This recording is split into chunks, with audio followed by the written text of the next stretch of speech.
A WordPress plugin is a piece of software that adds functionality to your WordPress site.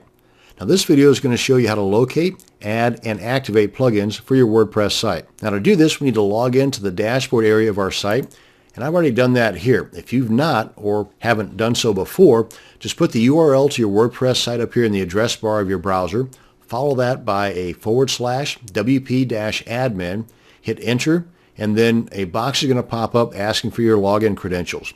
Enter that stuff, log in, then come on over here to the left side here of your main menu, and when you hover over the plugins link, you'll get this flyout menu that has three options. The editor, which you really should stay away from unless you know what you're doing, add new, and the installed plugins.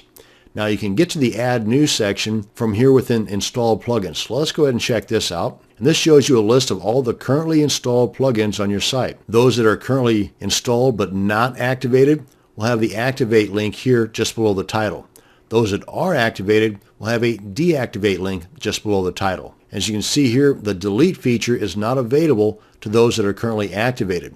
You have to first deactivate the plugin before you can delete it. And just to the right of those items, you've got the description. Most of that's pretty self-explanatory. Now, if you come on up here to the top, we can click on the Add New link. That'll take us to the page where we can add plugins. Now, you can search for plugins several different ways. By just adding the name of a plugin you know of in this search box, click on Search Plugins, and it'll take you directly to the wordpress.org site where all the plugins are at, and then you can just click on the Search Plugins, and that will open up the plugins directory from within the wordpress.org site, but it'll do so all from within your site. You can do the same thing by clicking on Featured, Popular, Newest, or checking out some of those items that are listed under the Popular Tags feature. You can also go directly to the wordpress.org plugins directory and download a plugin that you're familiar with to your site, and then use the upload feature here.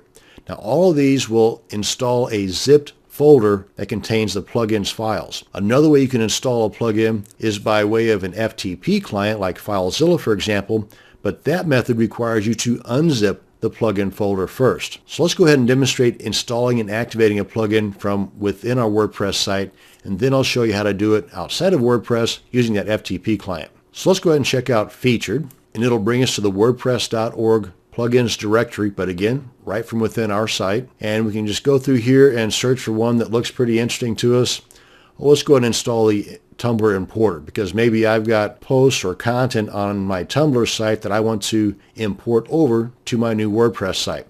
Go and click on Install Now, click on OK. Now that it's successfully installed, click on Activate to activate that plugin. Now you see we've got two of them that are currently activated. Now let's download a plugin to our computer and install and activate that plugin by way of an FTP client. So let's head on over to wordpress.org. As you can see right now at the time of this recording, there's a little over 30,000 free plugins here. A word of warning: if you come across a plugin that you want to install and activate on your site, but it's not located here on wordpress.org, then you might want to be very careful about it, because these plugins have to pass a strict test to make sure they're not loaded down with malware and viruses before they're accepted here on wordpress.org. So if they're not on wordpress.org, maybe they didn't pass that test, or maybe they haven't applied for it yet. In either case, I would stick to free plugins only found on wordpress.org, but that's just me. But let's go ahead and pick out an item from the most popular section here, Contact Form. And there's a lot of information here for the plugins. And another thing you want to be wary of is, when was it last updated, how many downloads, and what kind of ratings does it have. If it's been downloaded several thousand times but has an average 1-star rating, you probably want to stay away from it. And if it hasn't been updated in several years, another telltale sign you probably want to stay away from it. Let's go ahead and download this to our computer. Navigate to the location on your computer where you want to download it to. Now let's head over to that location and unzip it, because to install a plugin by way of an FTP client, it has to be unzipped. So I'm going to use my handy dandy 7-zip extractor.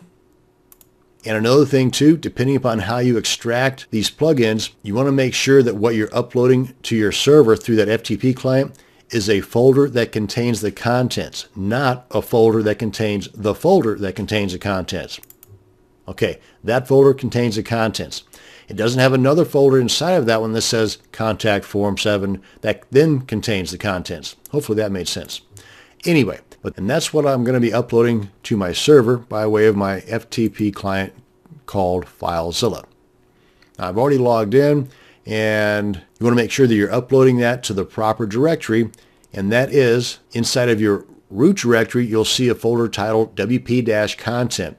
Inside of that is a folder titled plugins. That's where you want to go. That's where I'm at right now. You can see this is the one that we just uploaded by way of our WordPress site, and this is the one I want to upload now. So I'm just going to select that, right click, left click on upload, and it's fully uploaded. So let's go ahead and get on out of here. That's all we need the FileZilla for. Come on back to our site, and let's refresh this page here. And there's the new one that we just uploaded by way of our FTP client. Let's go ahead and click on activate, and now we've got those 3 that are currently activated.